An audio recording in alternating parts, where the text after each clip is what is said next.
Martine Bonner, bonjour. Bonjour. Merci d'avoir accepté notre interview. Alors, on vous reçoit aujourd'hui pour notre toute nouvelle émission Nexus et vous êtes convié à parler sur la gestion du Covid-19. On va recontextualiser un petit peu. Vous êtes médecin psychiatre, député du Bas-Rhin dans le groupe parlementaire Liberté et Territoire, ex-LREM, exclu en mai 2020 suite à votre vote contre le plan de déconfinement du gouvernement. Un an après, vous dénoncez ouvertement l'installation d'une dictature sanitaire et vous faites partie du fameux conseil scientifique indépendant issu de ce collectif de médecins libres. On expliquera un petit peu plus en détail également ce que c'est. Alors, dans un premier temps, on vous retrouve à l'instant, vous sortez du plateau de C8, de TPMP. On vous a vu face à Martin Blachier et aux chroniqueurs. Déjà, premièrement, quel était le thème de votre intervention dans l'émission et quelle était l'ambiance sur le plateau ? Alors, j'avais été invitée puisque ce week-end, j'ai participé à une manifestation qui a eu lieu en Bretagne, à Quimperlé. J'étais invitée par une association qui s'appelle À l'air libre, l'air étant écrit E accent grave RE et pas AIR, mais les deux peuvent s'entendre en tous les cas. Et il y avait énormément de citoyens, entre 600 et 800 citoyens, venus manifester pour les libertés fondamentales. Et nous étions réunis dans un parc pendant toute la durée de la manifestation, un vaste parc au centre de Quimperlé. La plupart des personnes n'étaient pas masquées, certaines l'étaient, mais chacun est libre. Et c'est vraiment ceci qui a été reproché aux organisateurs de la manifestation, à Maître Carlo Brusa qui m'accompagnait et à moi-même, au travers d'un communiqué de presse, notamment du maire de Quimperlé et de mon collègue parlementaire Erwan Balanant, allant jusqu'à sous-entendre que nous avions mis en danger la vie d'autrui. Donc c'est des accusations extrêmement graves. Et lors de ma prise de parole dans cette manifestation, j'ai évoqué les vaccins et j'ai été assez cash. Souvent, quand je prends la parole, je n'aime pas passer par des propos trop alambiqués. Donc là, j'ai été très directe et j'ai évoqué le fait que les Français vaccinés aujourd'hui étaient des cobayes. Raison pour laquelle j'ai été invitée par Hanouna sur l'émission TPMP et je me suis exprimée là-dessus. En tout cas, l'ambiance était comme dans ce type d'émission, pas forcément tendue, mais en tout cas, j'avais face à moi un Martin Blachier qui occupe tout le temps les plateaux maintenant depuis un an, qui, on va dire, a des propos qui peuvent changer, d'ailleurs, c'est assez surprenant. Hein. Il a d'abord défendu le confinement, les masques, ensuite il est revenu. Mais en tout cas, là, au moins, nous étions d'accord pour dire et redire que les masques à l'extérieur ne sont pas utiles. Et j'ai d'ailleurs repris la publication du professeur Flao, qui est le grand épidémiologiste qui dirige l'Institut d'épidémiologie de Genève. Professeur Flao, qui est souvent intervenu également en conseillant le conseil scientifique officiel, celui dont les membres ont tous des liens d'intérêt. Et le conseil scientifique, donc le fameux qui donne des avis à chaque fois que le gouvernement demande, en tout cas, de plancher sur quelque chose. Et c'est vrai que le professeur Flao a été très clair lui aussi pour dire que depuis un an, il n'y avait jamais eu de cluster à l'extérieur, donc on peut estimer que ce masque à l'extérieur est tout à fait inutile. Justement, c'est ce genre de propos qui vous ont valu un petit peu d'être catalogué comme complotiste. Qu'est-ce qui fait qu'on vous a catalogué tel quel et qu'aujourd'hui vous êtes un peu le mouton noir de l'Assemblée ? En fait, ce qu'on peut constater, c'est que depuis un an, il n'y a plus aucun débat possible. C'est terrible. L'Assemblée nationale, qui est la maison du peuple, ne peut plus accueillir et n'a jamais accueilli de débat depuis le début de cette crise sanitaire. Les parlementaires ne sont plus du tout un contre-pouvoir. et ne servent à rien depuis 1 an, depuis qu'il y a eu cette promulgation de l'état d'urgence sanitaire, donc en date du 23 mars 2020. Le gouvernement fait absolument ce qu'il veut. C'est-à-dire que gérer cette crise sanitaire aurait pu être, ça aurait pu être fait complètement différemment en utilisant tous les moyens du droit commun et du code de santé publique, c'était possible. Or, ce n'a pas été le choix du gouvernement, alors pas que le gouvernement français, parce qu'il y a d'autres gouvernements qui ont pris aussi des mesures liberticides, mais je crois que la France est championne dans ce domaine-là. Et d'ailleurs, plus ça avance, plus les libertés sont réduites. Et on voit poindre sans doute le passeport vaccinal. On va y revenir, mais on subit aussi depuis 1 an cette stratégie totalement aveugle du gouvernement, basée sur des mensonges. Les mensonges qui ont commencé quand ils ont affirmé, et ils continuent d'affirmer, qu'il n'y a absolument aucun traitement pour soigner les personnes atteintes de Covid. Or, dans le collectif que j'ai contribué à cofonder avec 4 autres médecins, donc qui s'appelle Laissons les médecins prescrire, ce collectif qui aujourd'hui, on va dire, comporte à peu près 30 000 professionnels de santé, donc médecins, mais aussi infirmiers, toutes les professions de santé sont représentées. Et on a un recul maintenant, encore une fois, on aurait pu imaginer se tromper il y a 1 an, mais maintenant, avec tous ces médecins de première ligne qui ont traité leurs patients, il y a une file active extrêmement conséquente de patients qui ont été traités, environ 5 000 patients dans tout la patientèle des médecins.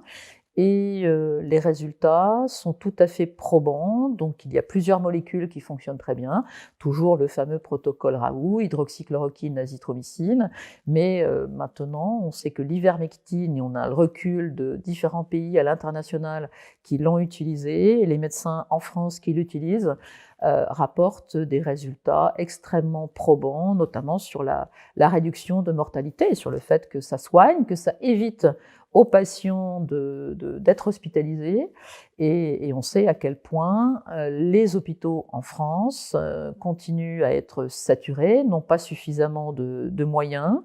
Olivier Véran avait fait des tas de promesses l'été dernier, juillet 2020, au travers du Ségur de la santé.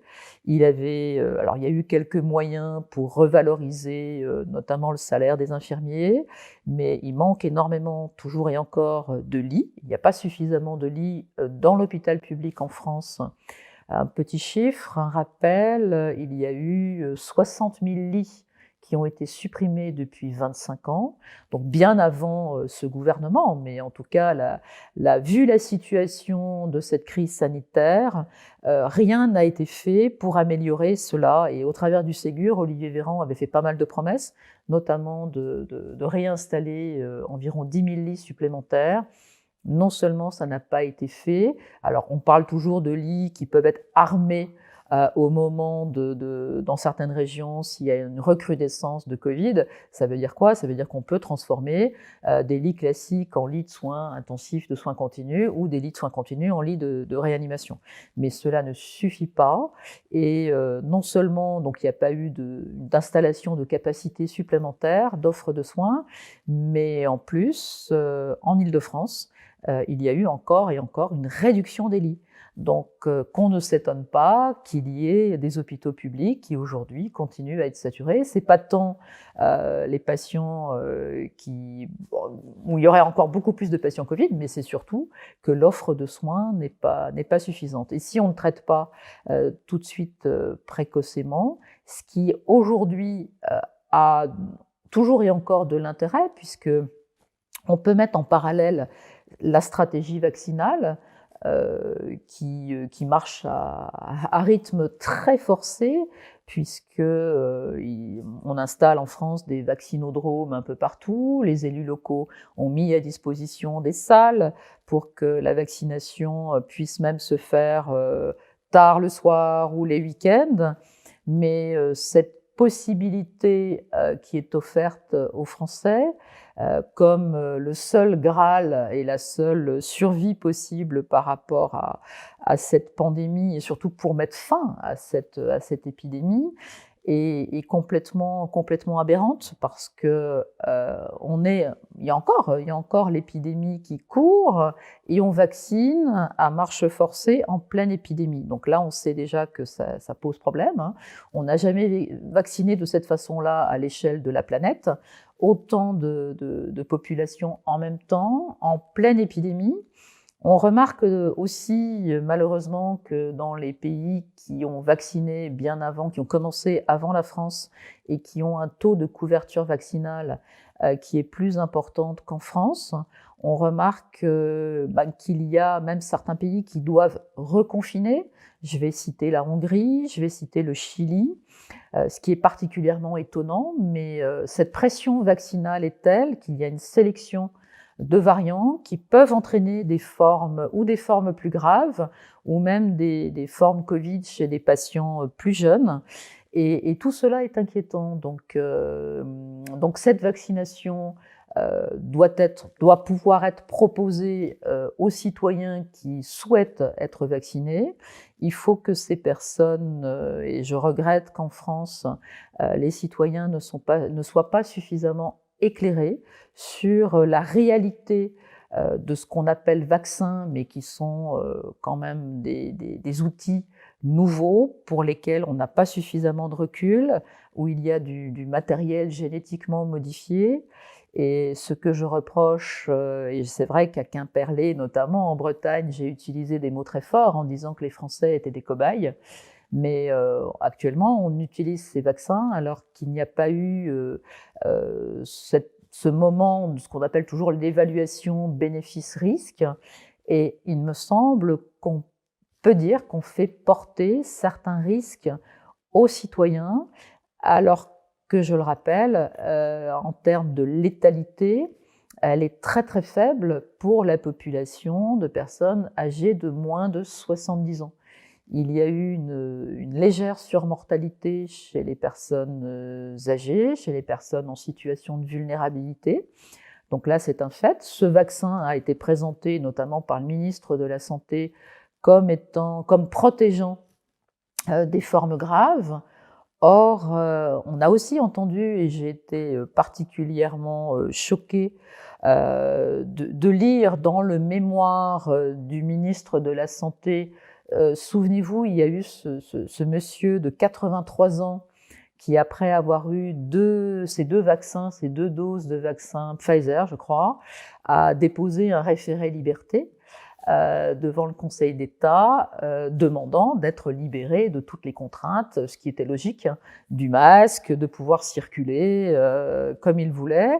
Et en fait, il a été débouté de toutes ces demandes. Et dans le mémoire signé par le ministre de la Santé, on peut lire que le vaccin, après tout, ne protégerait pas forcément des formes graves, ne protégerait pas face à certains variants.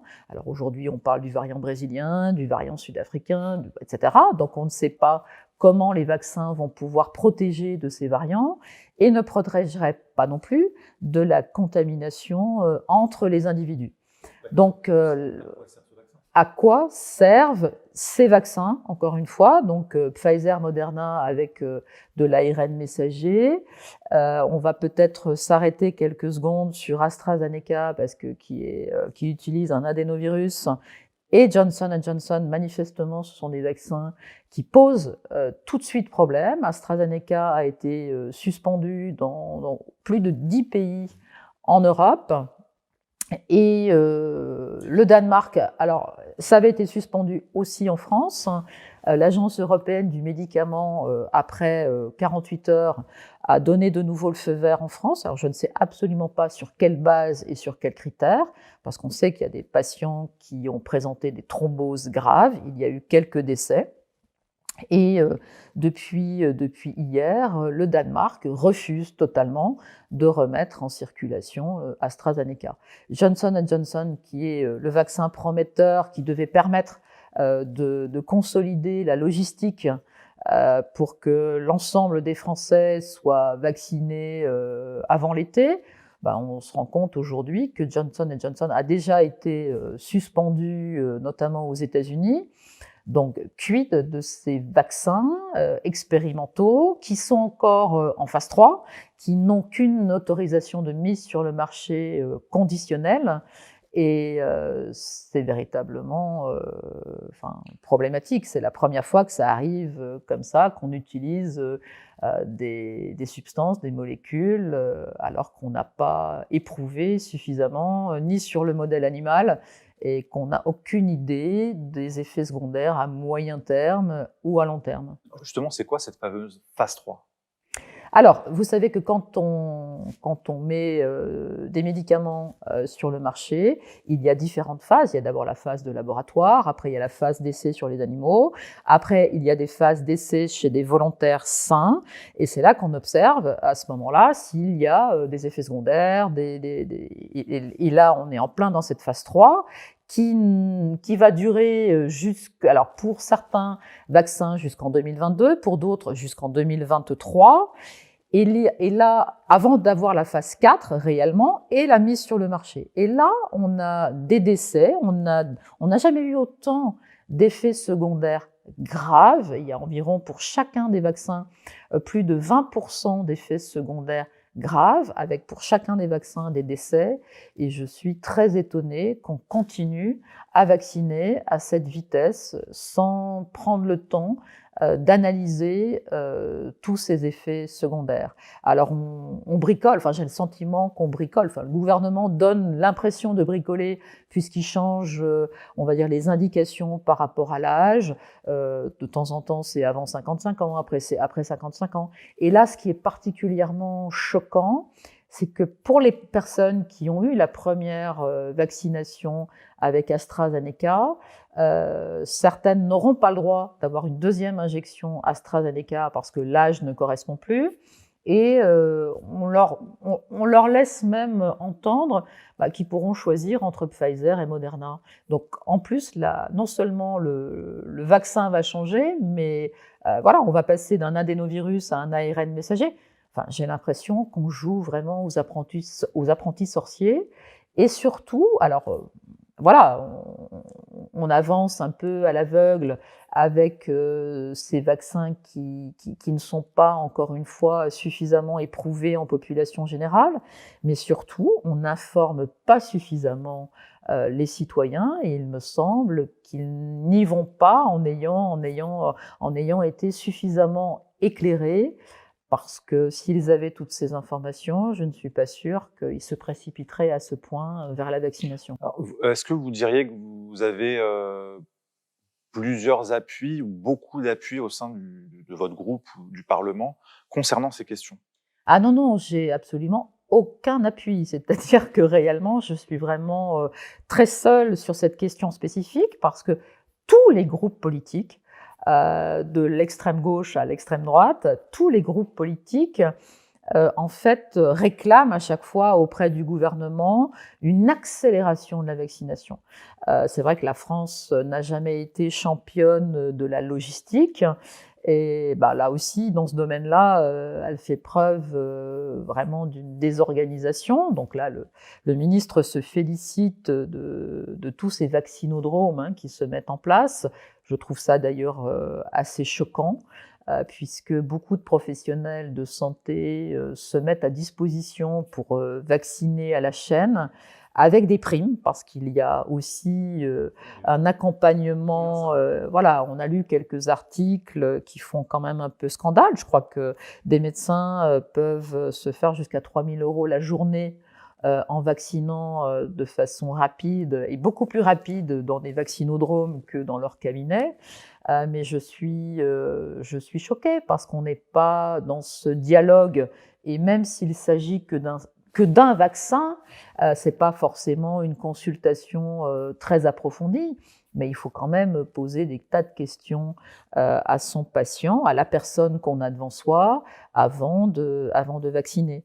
Et donc cette rapidité est très choquante. Est-ce que c'est parce qu'elle a été assez vite impulsée par les médias, par les politiques avant tout, comme étant un gage de progrès, un gage d'efficacité? On a fait un peu passer la vaccination comme étant, on va dire, le summum du progrès médical.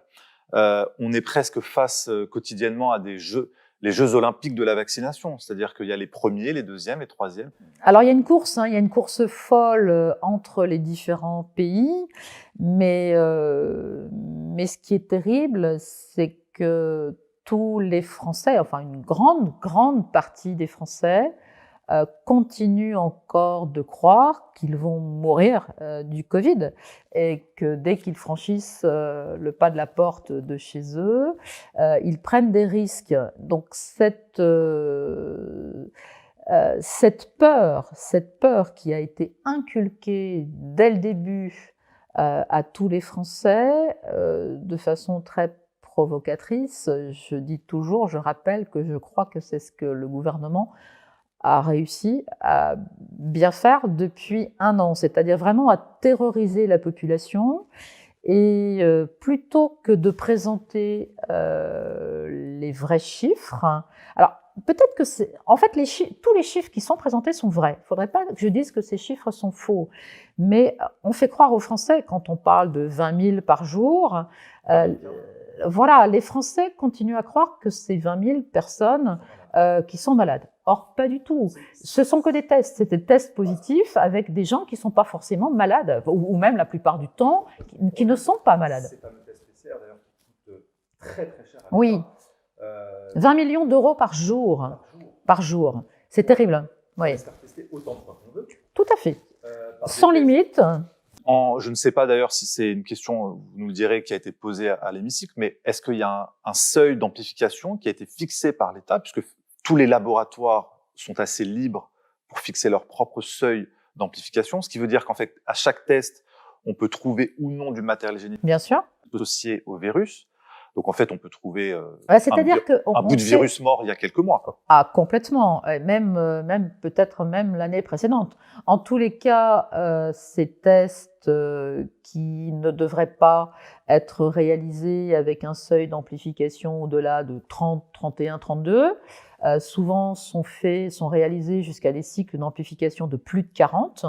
Et donc là, en effet, on trouve des tout petits bouts de matériel génétique. Et en effet, c'est peut-être un rhume ou une virémie que vous avez faite plusieurs mois auparavant. Et j'ai quelques exemples. Je veux juste donner un exemple extrêmement choquant parce que j'ai été alertée de la situation de quelqu'un vivant à l'île de la Réunion, dont le frère est brutalement décédé en métropole, avec une maman très âgée et bien sûr complètement au bord du désespoir d'avoir perdu un de ses enfants. Le frère, étant à La Réunion, a dû avoir l'obligation de faire un test PCR pour pouvoir prendre l'avion. Le test, il n'était pas du tout malade, le test était positif. Le laboratoire faisant à l'île de la Réunion ce test justement avec des cycles d'amplification trop élevés. Il a refait un test, toujours dans le même laboratoire, toujours avec la même technique, toujours avec un résultat positif. Donc vous voyez les conséquences complètement incroyables sur les citoyens dans des moments où, j'allais dire, le côté, la réflexion en tout cas doit être mise de côté, parce que devant une telle détresse, que de devoir vivre ou de ne pas pouvoir vivre un deuil justement et d'accompagner sa famille simplement parce qu'on n'a pas le droit de monter dans un avion sur un résultat de faux positif, puisque encore une fois cette personne n'était pas malade, c'est véritablement scandaleux. Il y a un autre exemple, je suis très proche d'un collectif citoyen, puisque je suis élue en Alsace, et qu'il y a une zone transfrontalière avec des travailleurs transfrontaliers qui, pour pouvoir aller en Allemagne, sont obligés de faire des tests PCR tous les 2 jours. C'est complètement incroyable. Et avec aussi ce risque, puisque l'OMS a enfin reconnu que le test PCR n'était pas si anodin que ça, hein. Il pouvait y avoir des brèches avec des méningites suite au test. Donc d'imposer de façon purement incroyable, enfin complètement décalée en fait complètement disproportionnée, des tests tous les 2 jours pour des personnes qui vont simplement travailler de l'autre côté de la frontière. Enfin, c'est complètement incroyable. Et je crois qu'aujourd'hui, on est arrivé à un point où les citoyens n'en peuvent plus. Les citoyens sont totalement épuisés de ces contraintes aberrantes qu'ils doivent subir depuis maintenant plus d'1 an. Et on voit fleurir, donc il y a eu Quimperlé, il y avait eu Strasbourg, il y avait eu Lyon. Le 1er mai, il y aura tous les collectifs qui aimeraient venir manifester dans la capitale pour dire stop à toutes ces mesures liberticides pour sortir de cet état d'urgence sanitaire qui, encore une fois, est totalement disproportionné par rapport à la réalité de l'épidémie. Je rends toujours hommage parce qu'il ne faudrait pas, quand j'ai des propos comme ça, on me dit non mais tu nies complètement ce qui se passe et les difficultés des soignants. Non, au contraire, je pense que ça permettrait de soulager les soignants que de reconnaître, qu'il y a un traitement ambulatoire précoce qui peut être utilisé. L'Italie vient de reconnaître et de libérer l'hydroxychloroquine, donc ça y est, les médecins sont même sollicités pour soigner leurs patients, enfin, donc tant mieux. Et je pense que si la France se décidait enfin d'admettre ce traitement, ça ferait complètement retomber cette pression sur l'hôpital, retomber la pression sur les soignants, qui n'en peuvent plus. Ça fait plus d'1 an. Certains avaient été malades, certains font des Covid longs, certains n'ont pas repris en fait leur travail, d'autres sont tellement découragés qu'ils ont quitté l'hôpital. Donc on est face aujourd'hui à un hôpital public qui est devant des grandes difficultés, encore une fois par manque de moyens, ce que j'ai dit tout à l'heure, mais il faut complètement alléger cette pression hospitalière, le vaccin pour ceux qui veulent aller se faire vacciner, mais surtout redire qu'il y a un traitement précoce. Comment vous expliquez que vous êtes quasiment, si ce n'est la seule députée, à aborder ces questions-là? Est-ce que c'est juste une question de corporatisme, de suivisme? Alors aujourd'hui, on est quasiment à date 1 an avant les prochaines élections présidentielles, les prochaines élections législatives. Malheureusement, alors ça date pas de cette mandature, hein, je crois que depuis trop longtemps, les députés pensent avant tout aux prochaines élections. Ils ont une posture politicienne qui est véritablement regrettable, surtout en ce moment face à cette crise majeure. Et en tous les cas, en ce qui me concerne, moi j'ai une grande liberté de pensée et d'action. Et je pense que l'urgence du moment est suffisante et je ne calcule rien et je ne projette pas. Je ne suis pas. Exactement. Moi, je suis médecin psychiatre. J'ai fait toute ma vie professionnelle qui est de loin pas terminée, mais comme médecin, soit en pratiquant directement, soit en étant directeur de développement dans différents groupes. Donc, j'ai créé des offres de soins. Donc, la fin du mandat de député ne me fait pas peur. Beaucoup de citoyens aujourd'hui me demandent surtout de me représenter parce que beaucoup sont en confiance avec... Ah, je ne sais pas. Aujourd'hui, j'ai pas la réponse. Si j'ai le droit à un joker, je vais l'utiliser.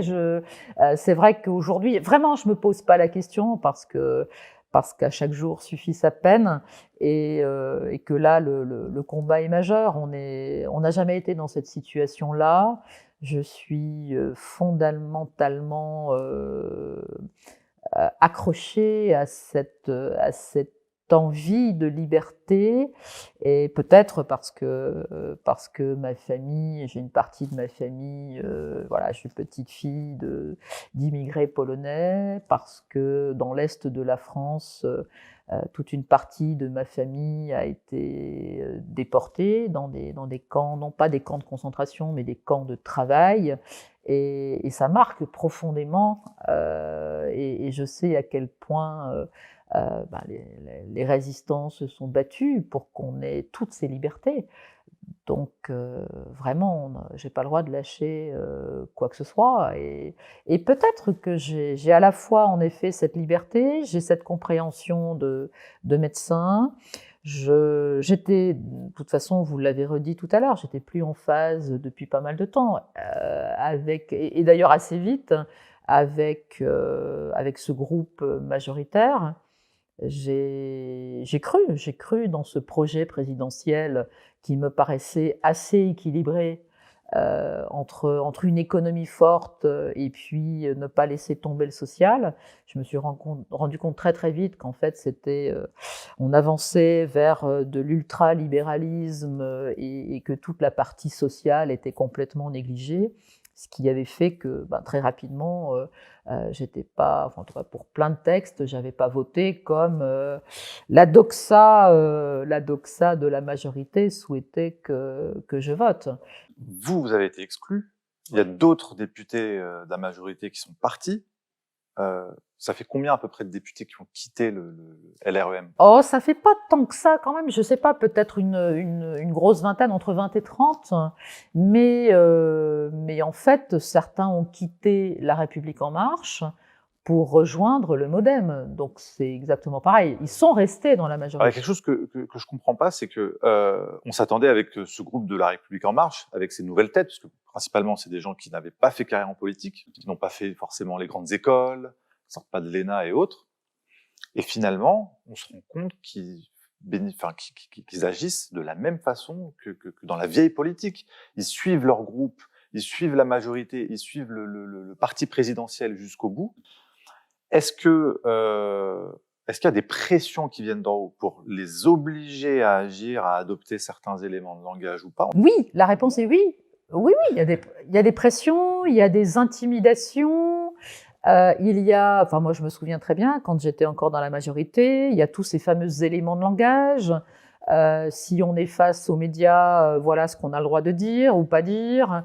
Je me souviens avoir bataillé dès 2018, au moment de la loi Asile, Immigration, Intégration. J'avais osé, je crois que c'était la première fois qu'un député de cette majorité déposait des amendements un peu contre la proposition de loi du groupe. Et je me souviens avoir vécu, en plus c'était quasiment les tout premiers amendements que je défendais, donc c'est déjà un peu un stress quand c'est la première fois. Et je me souviens très bien des députés qui venaient à tour de rôle s'asseoir à côté de moi dans l'hémicycle en me disant « mais non, tu vas quand même pas défendre ton amendement, reste assise, c'est quand même incroyable ».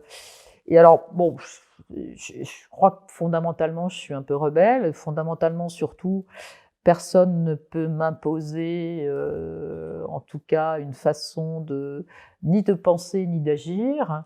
Donc, j'ai toujours été jusqu'au bout des choses à défendre, et je défendrai coûte que coûte mes valeurs. Et vraiment, ces libertés fondamentales qui sont ôtées aux Français depuis plus d'1 an, c'est devenu insupportable. Et la conséquence de tout ça, et on n'en est qu'au début, et quand même, on va dire un massacre économique avec toutes ces répercussions sociales. Ça va être absolument terrible. En tant que psychiatre, j'ai regardé tous les chiffres publiés par Santé publique France. Alors c'est pas complètement exhaustif, mais déjà il y a une recrudescence d'à peu près 30% d'utilisation de médicaments psychotropes, les antidépresseurs, les médicaments pour dormir, les hypnotiques, les anxiolytiques. Donc tout ça, c'est quand même assez... Déjà on était un peu champion en France de l'utilisation de tous ces médicaments.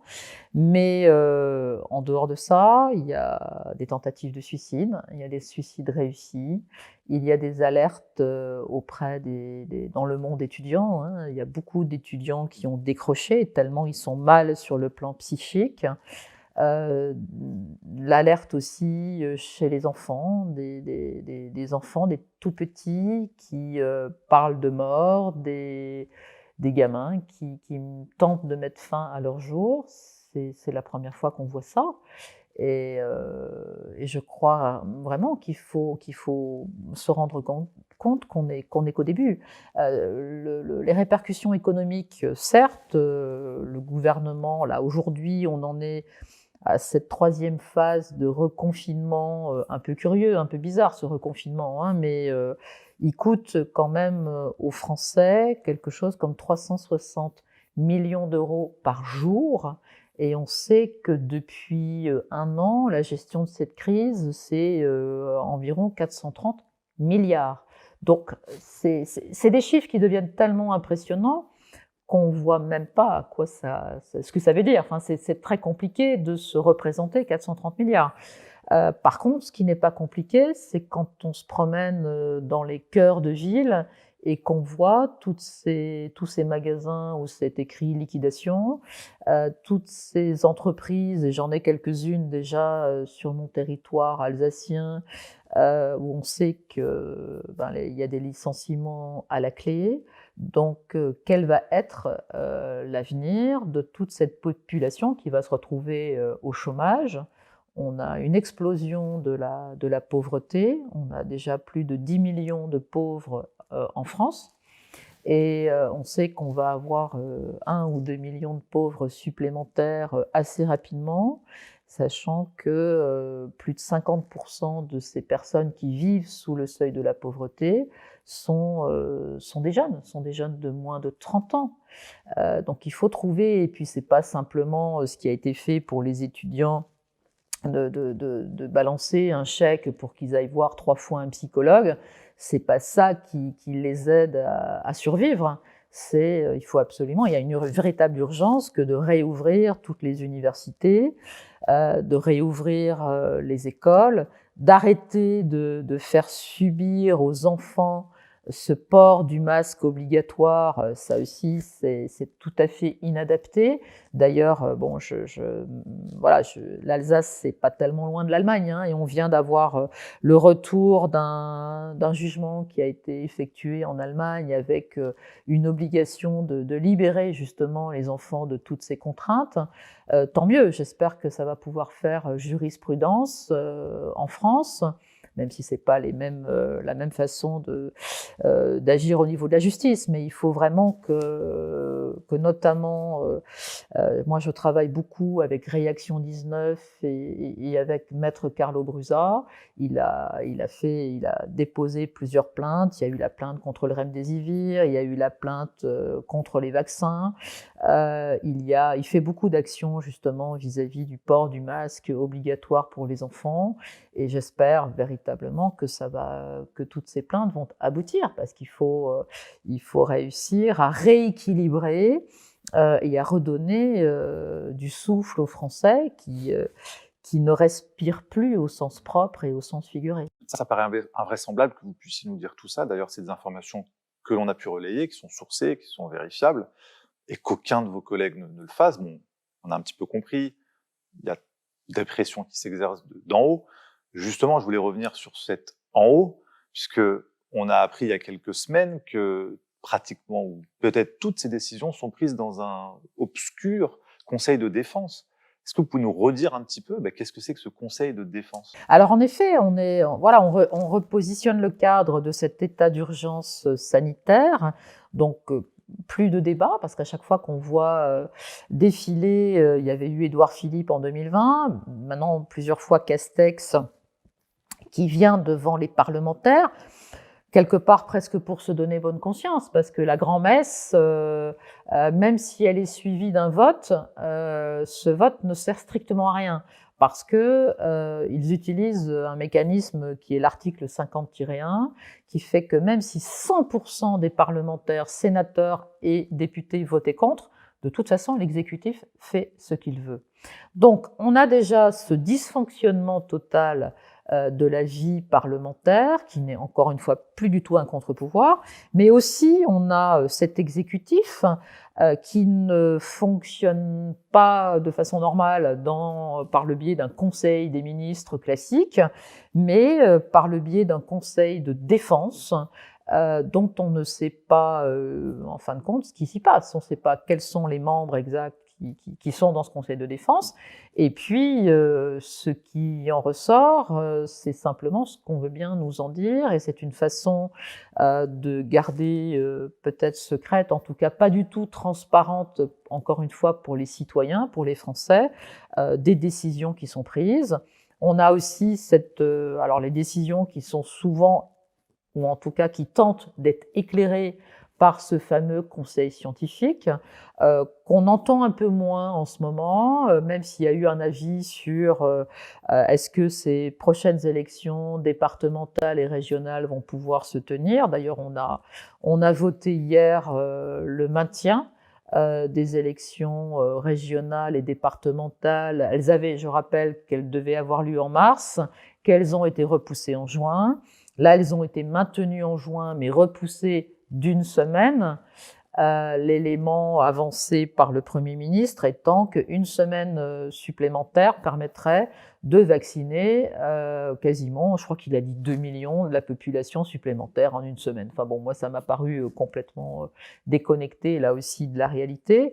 Mais ce conseil scientifique qui a éclairé à plusieurs reprises ce gouvernement, en fait, n'a pas permis du tout d'avoir une stratégie cohérente, en tous les cas, et les Français que je rencontre, encore une fois, sur les territoires, par le biais de ces manifestations qui fleurissent vraiment un peu partout et qui montrent à quel point les Français ont atteint un niveau d'exaspération, on ressent que les citoyens n'ont plus du tout confiance dans le gouvernement.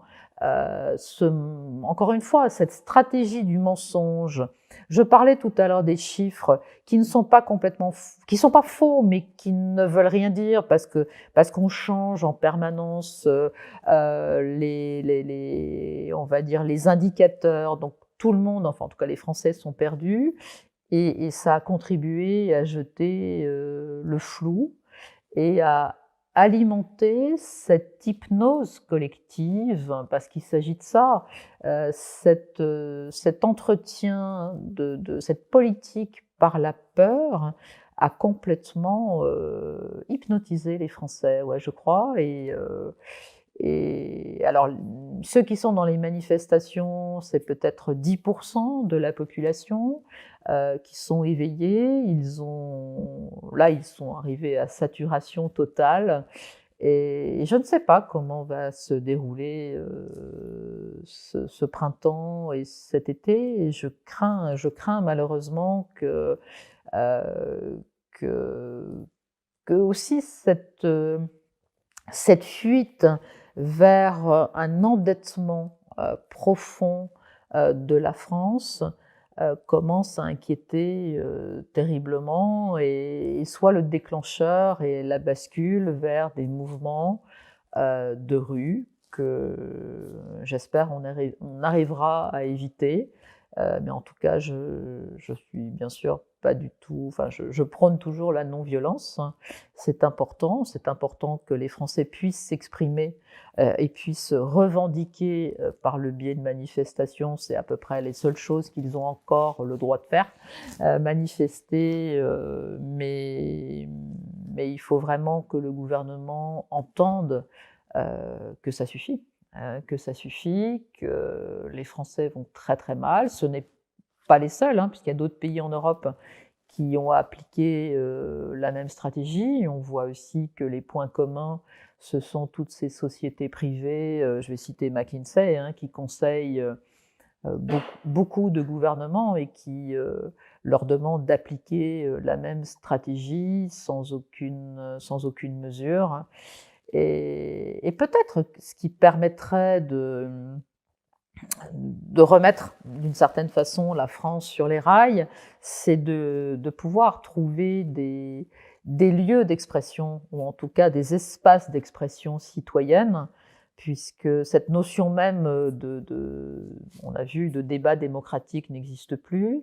Cette notion même d'éthique, moi je crois que c'est vraiment quelque chose, en tout cas, qui m'a manqué depuis un an. À aucun moment on a regardé cette épidémie avec un minimum de réflexion éthique. Et je crois que c'est dans des moments de crise, justement, qu'il faut être le plus attentif à ne pas négliger, on va dire, le débat citoyen.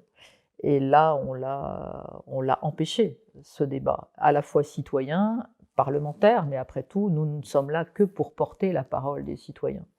Et dans cette très belle maison du peuple, il n'y a jamais eu aussi peu de débats que depuis un an. Est-ce que vous pensez qu'on a aussi empêché les fameux traitements? Alors, si on se repositionne, c'est vrai, il y a un an, on avait toutes ces molécules, enfin en tout cas l'hydroxychloroquine, qui a fait couler beaucoup d'encre, qui était une molécule voilà, très, très ancienne, qui coûte rien, hein, qui est vraiment et qui brutalement était passée sur la liste des médicaments dangereux.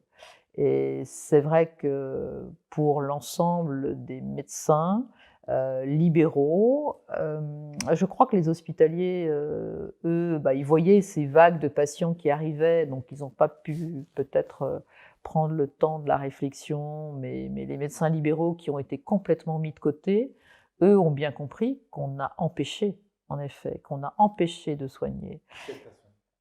De dire aux gens qu'il fallait qu'ils restent confinés chez eux. Souvenez-vous, hein, ces messages en permanence, restez chez vous. Donc il y avait le traçage et surtout il y avait cette fameuse boîte de Doliprane qu'on devait serrer très très fort. Et surtout prier pour qu'il n'y ait pas cette insuffisance respiratoire aiguë. Et malheureusement, dans beaucoup de situations, l'état des patients se sont aggravés et beaucoup trop. Ils sont arrivés nombreux à l'hôpital beaucoup trop tard. Et ça, c'est assez impardonnable. En tout cas, dans les régions où on a été impacté, il y a eu la région Grand Est, il y a eu Hauts-de-France, il y a eu l'Île-de-France. Il y a une vraie souffrance, un vrai travail. On est en pleine phase post-traumatique, hein, réellement, et beaucoup de familles viennent en discuter, hein, viennent poser leurs difficultés psychiques auprès de mes confrères psychiatres qui font des gardes, qui font des astreintes, et le recueil de toute cette difficulté est énorme. Alors pourquoi avoir empêché les traitements ?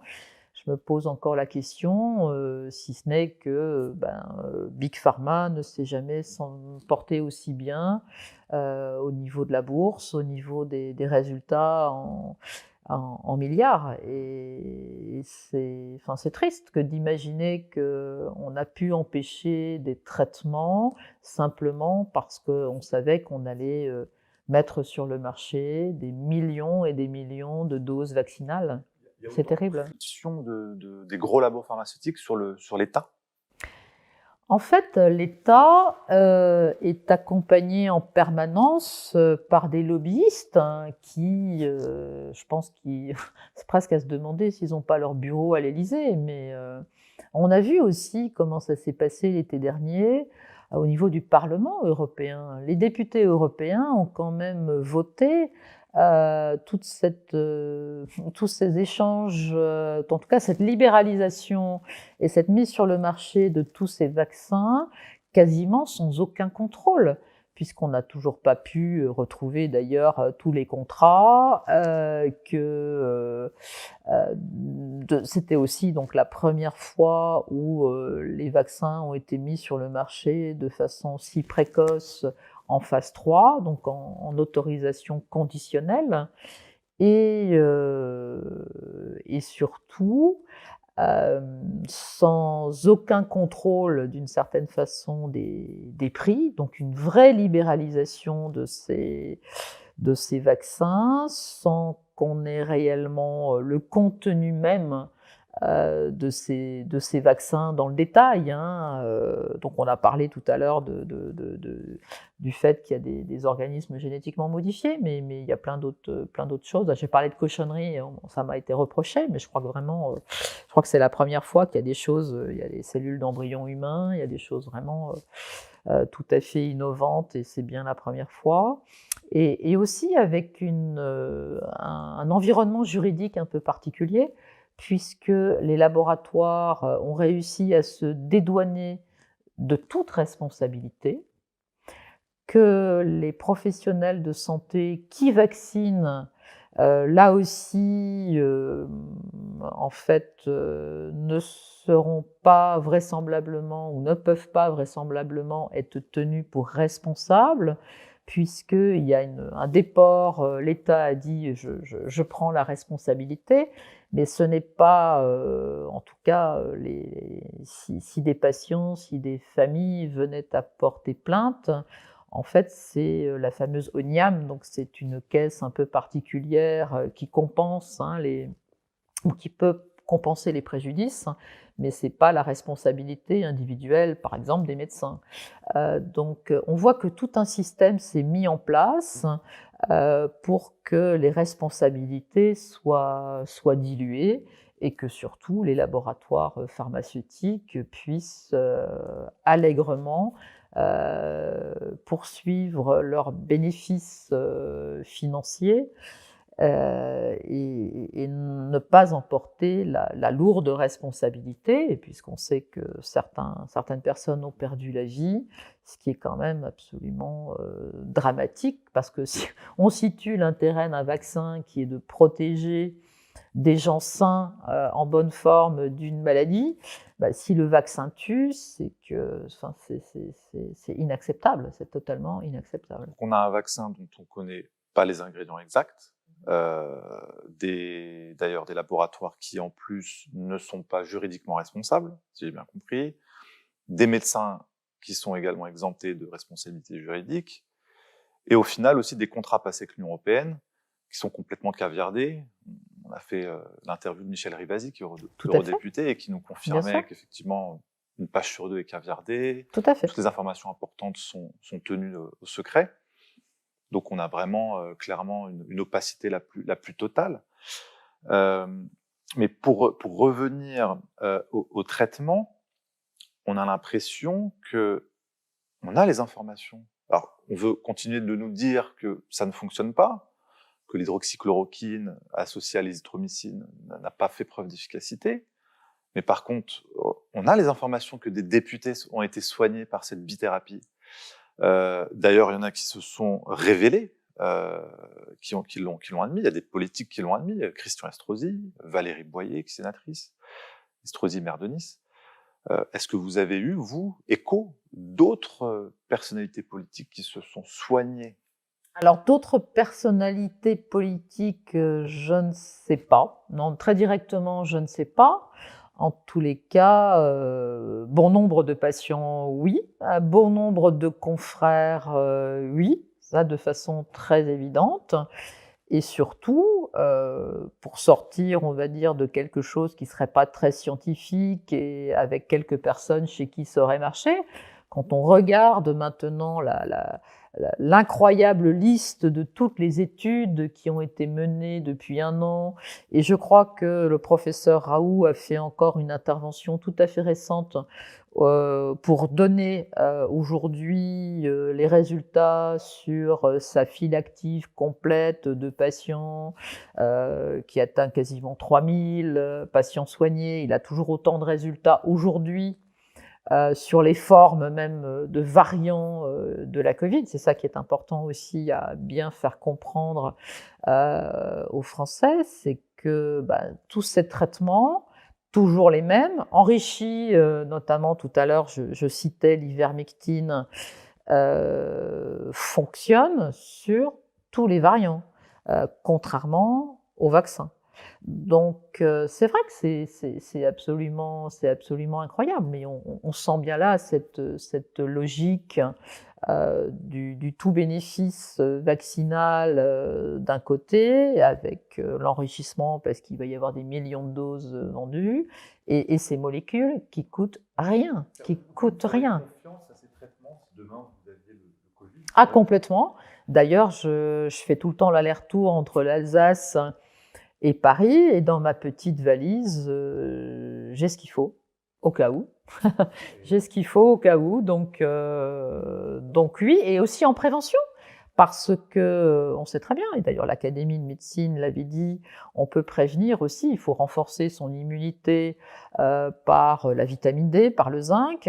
Il est fondamental aussi d'être dehors, parce que là aujourd'hui on est au printemps, il y a de plus en plus d'heures d'ensoleillement, c'est très très important. Il y a eu un article aussi qui vient de sortir pour démontrer aussi tout l'intérêt, et redémontrer une nouvelle fois tout l'intérêt de l'activité physique, alors qu'on est empêché de faire toutes les activités sportives en salle.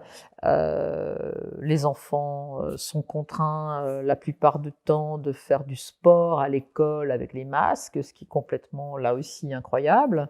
Et toutes ces privations d'activité, cette privation pour certains de travail, cette privation de culture, en fait, réduit là aussi l'immunité, parce que d'enclencher ce quotidien morose et cette forme de tristesse permanente affaiblit l'immunité. On le sait depuis très longtemps.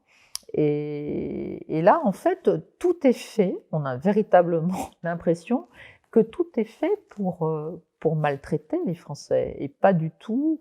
Je disais, encore une fois, face aux Bretons l'autre jour, qu'on a supprimé le bon. On a fermé les restaurants, donc on a supprimé le bon. On peut plus aller passer du temps avec des amis au restaurant. On a supprimé le beau, parce qu'on peut plus aller au théâtre, on peut plus aller dans les musées, on peut plus s'enrichir, on peut plus aller écouter un concert, etc.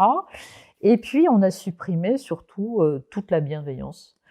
Toute la bienveillance entre les individus, parce que malheureusement, on l'a déjà vu dans des périodes de l'histoire, mais dans des moments aussi difficiles que cette crise sanitaire, il y a des délations. Donc la bienveillance, se mettre simplement entre différentes personnes, tend à disparaître. Le gouvernement a réussi aussi à scinder complètement la population française depuis le début, entre ceux qui veulent se faire soigner et ceux qui disent qu'il n'y a pas de traitement. Maintenant, ceux qui courent pour se faire vacciner et ceux qui ne sont pas du tout pressés pour aller se faire vacciner, voire qui n'ont pas du tout envie d'être vaccinés. Et je crois que tout cela alimente véritablement une fracture sociale, et qui n'est pas de bon augure pour un avenir apaisé de notre démocratie et de la République française. Totalement, cette fracture, on a l'impression qu'elle est vraiment irréparable et vraiment complètement profonde, quand on voit que des politiques, des gens de la haute société font des dîners clandestins. On l'a vu récemment avec l'enquête d'M6, avec les images qui ont fait le tour des réseaux et des médias.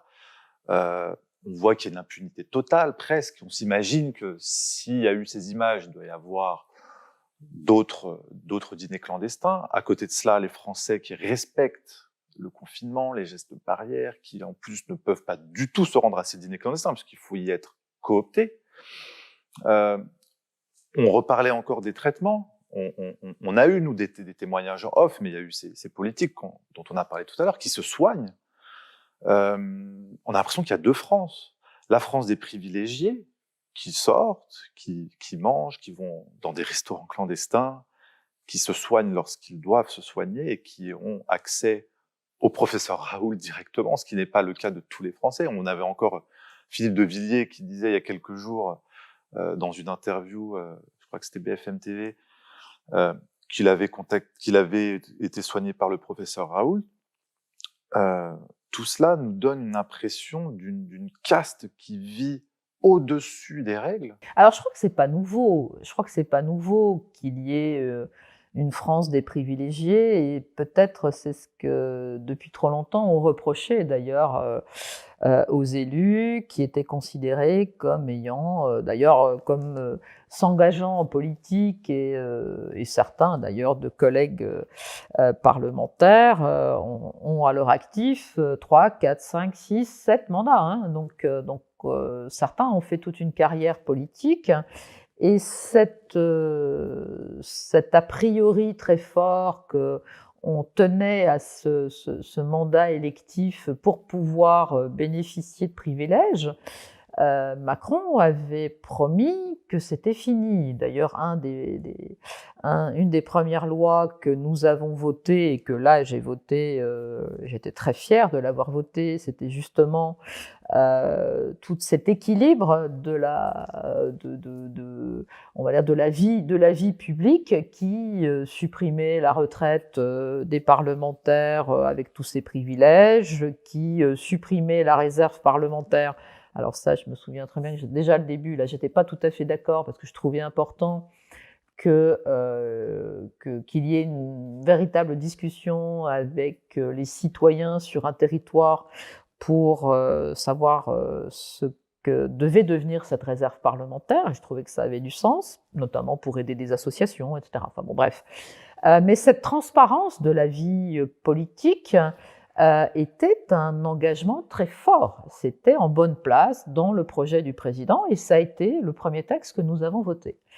Et donc cet écart, comme vous avez très bien décrit à l'instant, ce que certains se permettent, c'est encore plus choquant. C'est encore plus choquant parce que j'évoquais tout à l'heure la pauvreté, et c'est vrai que de plus en plus de Français ont du mal à vivre. Il y avait eu l'épisode des Gilets jaunes en 2018, il y avait eu quelques mesures supplémentaires, il y avait eu quand même 13 milliards de mesures d'urgence sociale qui avaient été déployées à ce moment-là, mais ça ne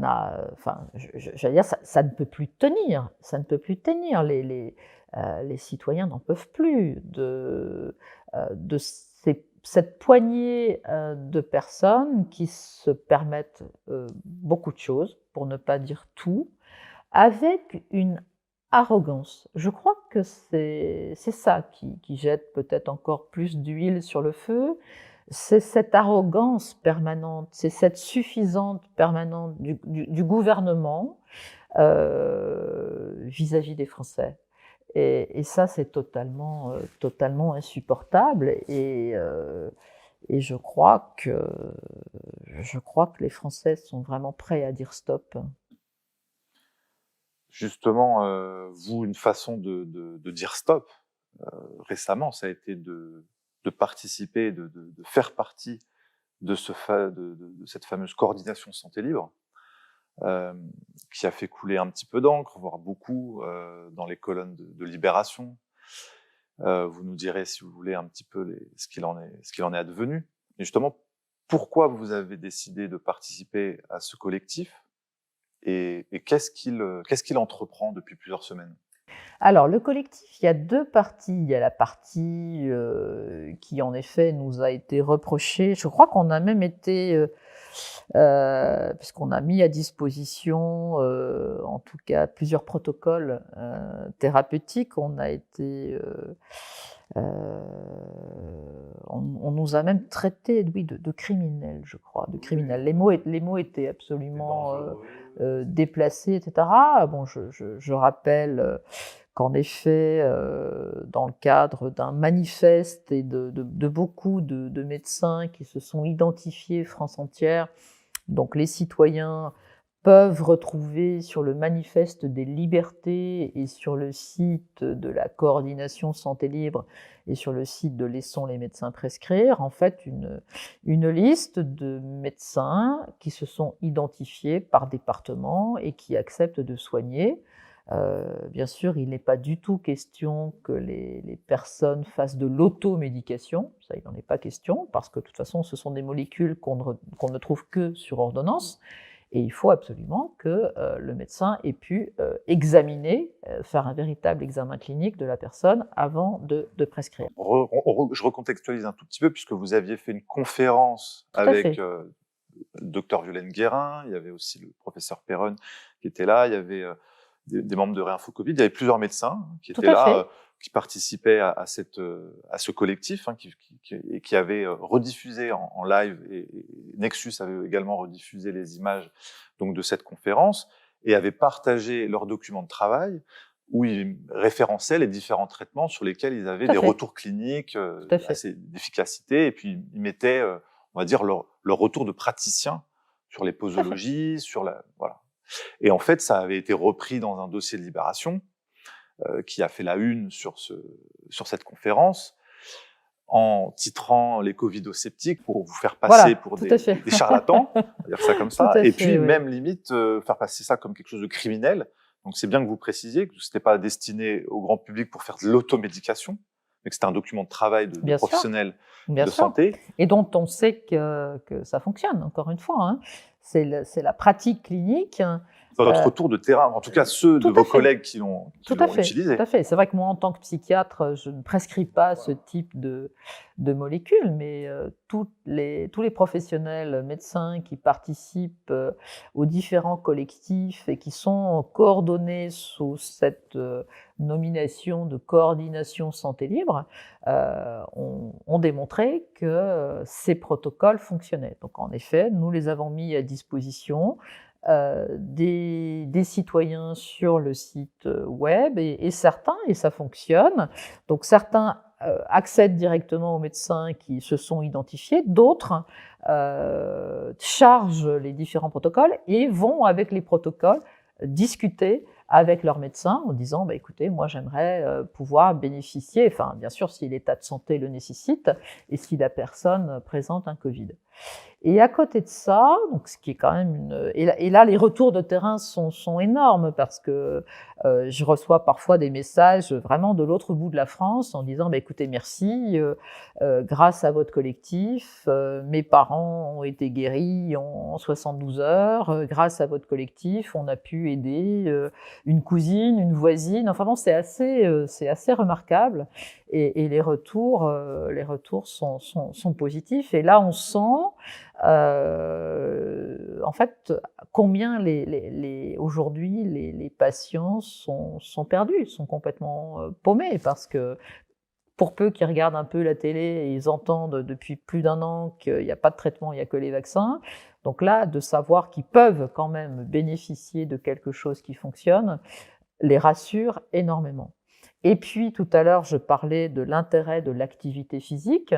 C'est vrai que depuis maintenant plusieurs semaines, depuis janvier, on a commencé à mettre en place une action qui s'appelle Sport sur ordonnance et qui permet tous les dimanches matins de 11h à midi de faire bénéficier toutes celles et ceux qui le souhaitent une activité, donc à la fois c'est du lien social parce que les gens se regroupent pour faire cette activité ensemble, une activité de sport qui peut être faite au grand air sans masque, puisque ça c'est autorisé, en respectant l'espace et les gestes barrières, et surtout partager un bon moment aussi en musique, puisque nous collaborons notamment avec HK et les Saltimbanques, et qui nous ont mis à disposition plusieurs musiques, parce qu'il y a déjà 2 chansons qui sont utilisées par les collectifs,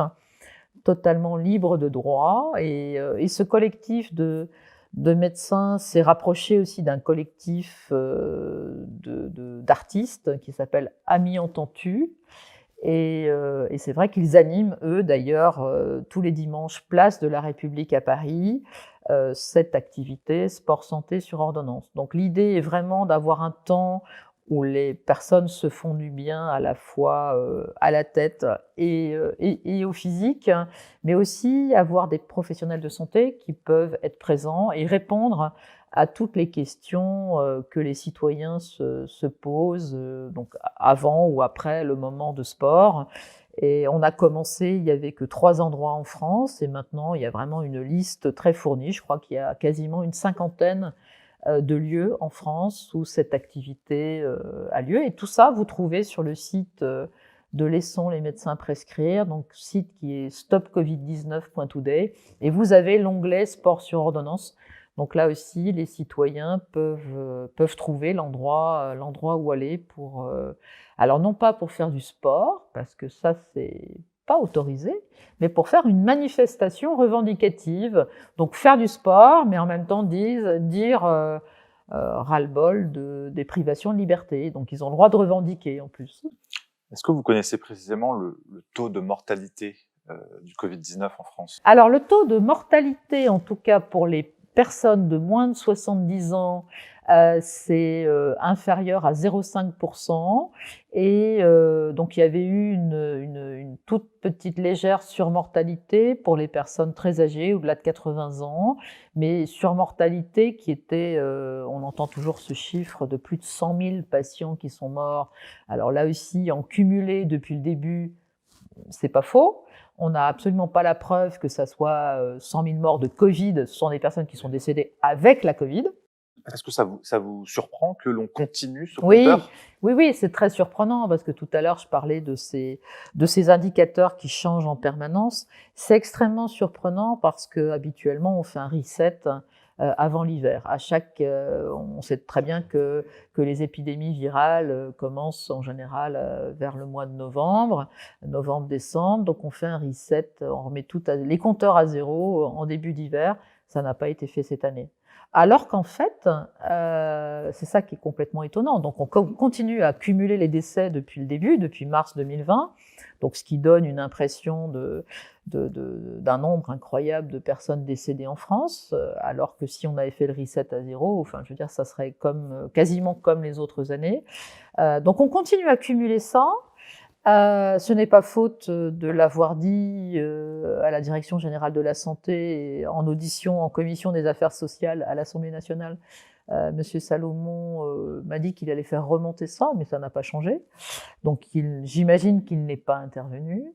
Et par contre, quand on regarde sur le site de l'Agence nationale de sécurité du médicament, parce que j'ai regardé ce matin même pour avoir les effets secondaires des vaccins, là, on ne trouve les données que par semaine. Il n'y a aucune donnée cumulée.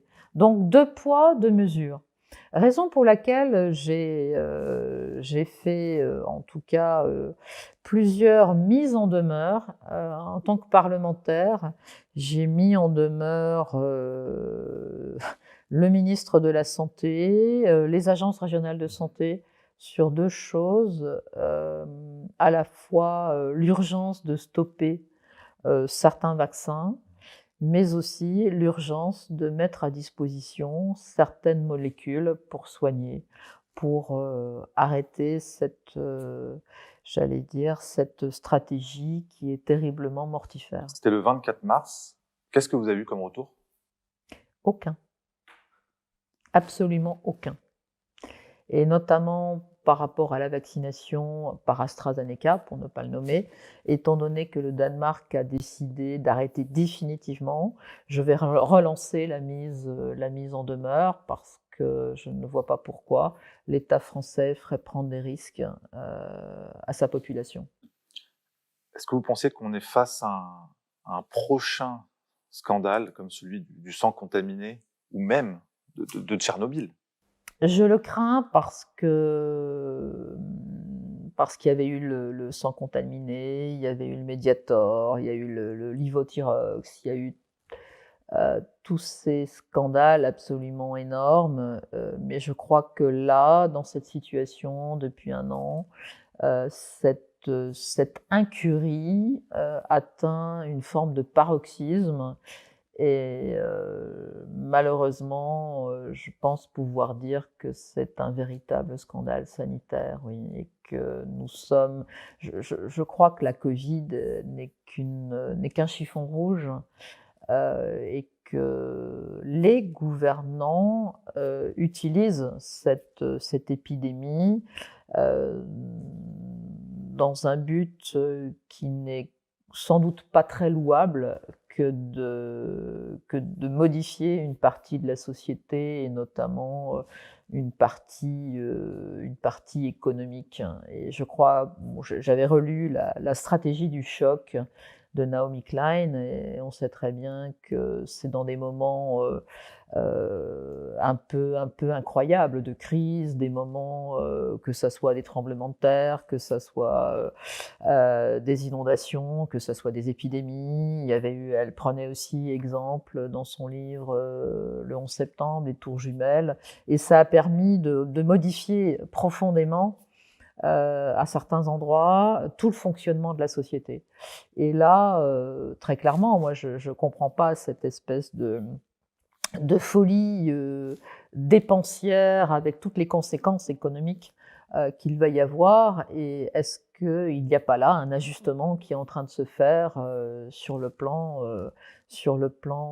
à la fois, des relations, internationales, mais aussi simplement à l'échelle de la France, quid peut-être de la mise en place d'un revenu universel? Je ne sais pas.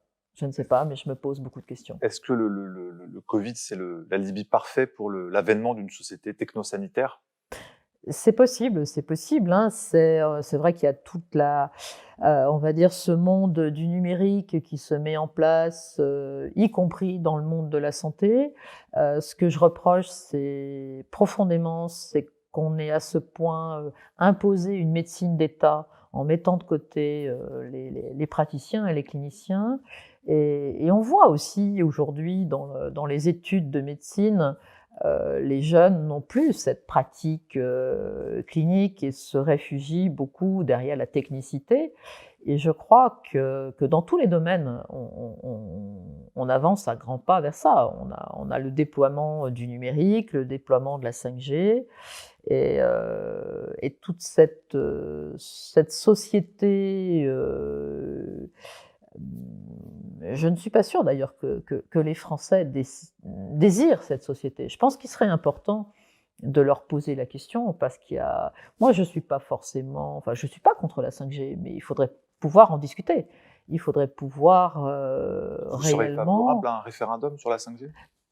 Moi, j'ai fait une tribune, en demandant là aussi qu'il y ait un débat, sur cette 5G. Il y a une il y a une marche en avant là aussi extrêmement rapide. Il y a un déploiement de la 5G, c'est-à-dire que là encore, on utilise, ce temps de crise sanitaire avec le confinement et cetera pour installer des antennes 5G, Il y a une dérégulation par rapport à l'installation des voilà, tout antennes. à fait, ça va très, très vite. On subit actuellement beaucoup de choses, sans même je crois que les citoyens s'en rendent pas compte, parce qu'ils sont tellement focalisés, et obnubilés par cette histoire de Covid, qu'ils se rendent pas compte que la société est en train de changer profondément et qu'on ne leur demande pas leur avis. Qu'est-ce que vous diriez aux Français qui sont dans le doute permanent vis-à-vis de cette parole d'État qui est complètement dévoyée et de toutes ces injonctions paradoxales? Qu'est-ce que vous diriez aux gens qui sont dans le flou aujourd'hui? Je crois qu'il faut qu'ils essayent de penser autrement, c'est-à-dire de se lever, et de se rendre compte que c'est le moment ou jamais, de revenir à toutes les libertés.